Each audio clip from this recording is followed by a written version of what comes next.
Max, who's most to blame for Houston's loss?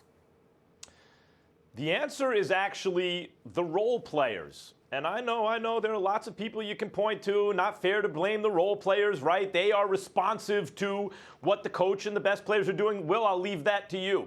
But I got to tell you, when the role players minus Eric Gordon go 5 for 24 from the field, you're not going to beat the Warriors. I mean, the Rockets rely on those guys hitting shots. It's a make or miss league. Now, it's not conducive to winning when you have, 4 guys standing around the perimeter. Their defender between them and the basket. ISO ball, shot goes up. Obviously, you're not going to get the offensive rebound, chances are. And the Warriors are streaking the other way. We know against the Warriors, a miss is almost like a turnover, the way they can get out and run. So I get all that. And I also understand, guys, that the Rockets are underdogs, even heading into this series. I recognize that.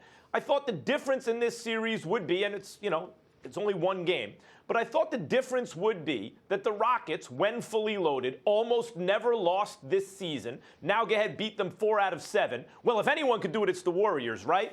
But I thought the Rockets were hungry enough. I knew they had less of a margin for error than the Warriors, but I thought they were hungry enough that, guys, even though the Warriors, Will, were playing excellent defense, I don't want to take credit away. That's one of the reasons they shot 5 for 24. But even though that's the case, guys, you either hit the shot or you missed the shot. And there were plenty of perimeter shots, even when they weren't perfect open looks or didn't get the ball perfectly in rhythm. This is the NBA playoffs, Western Conference Finals. Not everything's going to be perfect. Are you going to make them or miss them? They missed almost every one. Will, out of 24 shots, they hit 5. If they just hit a respectable percentage, that's a one-possession game either way. Max, you're not only wrong, you're mean. I mean, it's mean. It's not appropriate. It's really, really inappropriate for you to go around blaming role players. And granted, you're absolutely right. You have your statistics, right? Look, Bob Mute didn't hit a single shot. Ariza hit 3. And he's hurt. His shoulder still is I understand. He's dealing Tucker with put stuff. up a donut as well. PJ Tucker didn't hit any shots. But look, the role players didn't hit any shots, Max, because what was delivered to them was not less than perfect, but it was complete garbage. I mean, the game was designed, or at least it unfolded this way, from Mike D'Antoni and James Harden, that the Rockets attempted 14 shots with 3 seconds or less on the shot clock. They went 4 for 14 on those shots. They were getting the ball chucked to them in desperation at the end of the shot clock. And you're mad at them? You're going to blame them for not hitting those shots? Look, the bottom line is, anyone who watched this game could see it. James Harden ISO'd up, dribbled the ball for something like 19, 20, 21 seconds of almost every possession.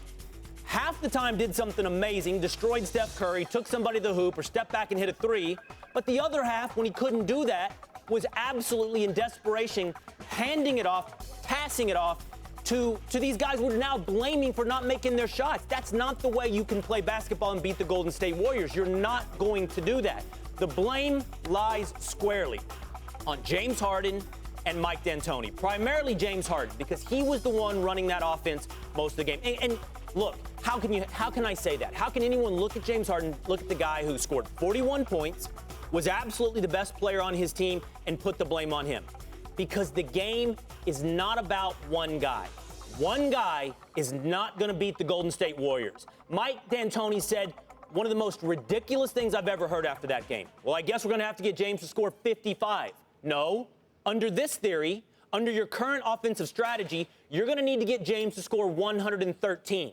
Because if the Warriors score 112 and your philosophy is to have James control the ball for 90% of the shot clock, you better hope he shoots 100% and scores in the buckets full.